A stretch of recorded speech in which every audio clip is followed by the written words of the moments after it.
এক্সামৰ আগত তুমি বহুত পঢ়িছা কিন্তু তোমাৰ আশা কৰা মতে ৰেজাল্টটো নহল। তুমি এতিয়া ভাবিবা যে মই কম পঢ়িছো সেইকাৰণে ৰেজাল্টটো বেয়া হয়। তুমি 8 ঘণ্টা 9 ঘণ্টা পঢ়িছা কিন্তু তোমাৰ ৰেজাল্টটো 60% 70%তে থমকি থাকিল। কিহৰ কাৰণে হলে এইবোৰ?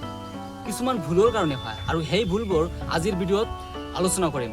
5টা ভুলৰ বিষয়ে কম আৰু এই 5টা ভুল যাতে তুমি পিছত নকৰা তাৰ কাৰণে আজিৰ ভিডিঅ'টো। তো শেষলৈকে চাবা। শেষৰ ভুলটো আৰু বেছি গুৰুত্বপূৰ্ণ কাৰণ শেষৰ ভুলটো যদি কৰা তেনেহ'লে তোমাৰ মাৰ্ক ইনক্ৰিজ নহ'ব কেতিয়াও। তো বলক ভিডিঅ'টো ষ্টাৰ্ট কৰোঁ। হেল্ল' বন্ধু বান্ধৱীসকল, মই আশ্ৰফুল তোমালোকক স্বাগতম জনাইছোঁ মোৰ ইউটিউব চেনেললৈ ফুল স্কিল পইণ্টত। তুমি যদি SSLC বা HS বা যিকোনো বোৰ্ড এক্সামৰ কাৰণে তৈয়াৰী কৰি আছা তেনেহ'লে এই চেনেলটো তোমাৰ কাৰণে। প্ৰথম ভুলটো হ'ল কেৱল পঢ়া কিন্তু লিখি প্ৰেক্টিছ নকৰা। আমি জানো যে এবাৰ লিখিলে 10 বাৰ পঢ়াৰ সমান, কাৰণ তাত স্পেলিং প্ৰেক্টিছ কৰা হয়, ভুল নপৰে যাতে সেইটো প্ৰেক্টিছ কৰা হয়, যাতে তাৰ পিছৰ ৱৰ্ডটো মানে লিখাৰ সময়ত পিছৰ ৱৰ্ডটো যাতে পাহৰি নাযাওঁ তাৰ কাৰণে লিখি প্ৰেক্টিছ কৰিলে বেছি ভাল হয়। তো সেইকাৰণে পঢ়াটো পঢ়িবই লাগিব কিন্তু পঢ়ি কিনে লিখিও প্ৰেক্টিছ কৰিব লাগিব। এইটো হ'ল ইম্পৰ্টেঞ্চ। এবাৰ লিখিলে 10 বাৰ পঢ়াৰ সমান। 2 নম্বৰ ভুলটো হ'ল পঢ়াৰ সময়ত মোবাইল ইউজ কৰা, যিটোৱে তোমাৰ ফ'কাছ নষ্ট কৰি দিয়ে, যিটোৱে তোমাৰ মাৰ্ক যিটো তুমি ভাবি থাকিবা সেইটো নাহিব। তো এইটো বহুত প্ৰব্লেম ক্ৰিয়েট কৰে। তো সেইকাৰণে পঢ়াৰ সময়ত মোবাইল যদি ইউজ নকৰা তাৰ কাৰণে মোবাইল ফ্লাইট মোড অন কৰি বেলেগ ঠাইত ৰাখিবা, য'ত পঢ়িবা তত নাৰাখিবা। যিমান বস্তু লাগে সকলো আনি কিনে একেবাৰে ৰাখিবা।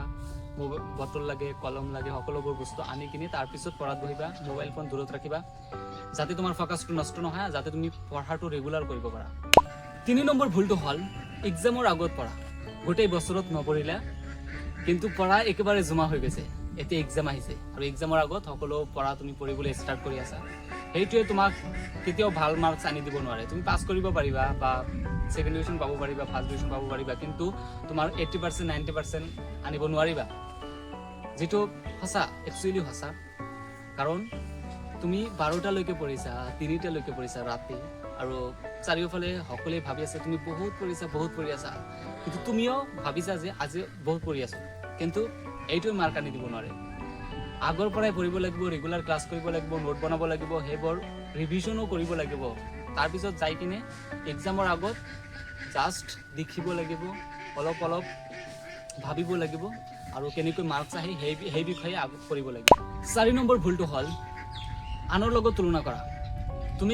মই আগৰ ভিডিঅ'ত কৈছোঁ, এই ভিডিঅ' তুমি চাব পাৰা যে আনৰ লগত তুলনা কৰিব নালাগে। তুমি এটা পাৰ্চেণ্ট ছেট কৰা তোমাৰ মাইণ্ডত, 80% 90% হ'ব পাৰে, 95% হ'ব পাৰে, যিকোনো হ'ব পাৰে। ছেট কৰা তাৰপিছত ৰেগুলাৰ পঢ়া, সেইটো এচিভ কৰিবলৈ জান লগাই দিয়া, ফ'কাছ একেবাৰে বঢ়াই দিয়া, সকলোবোৰ বস্তু পাহৰি যোৱা, অকল পঢ়া শুনা।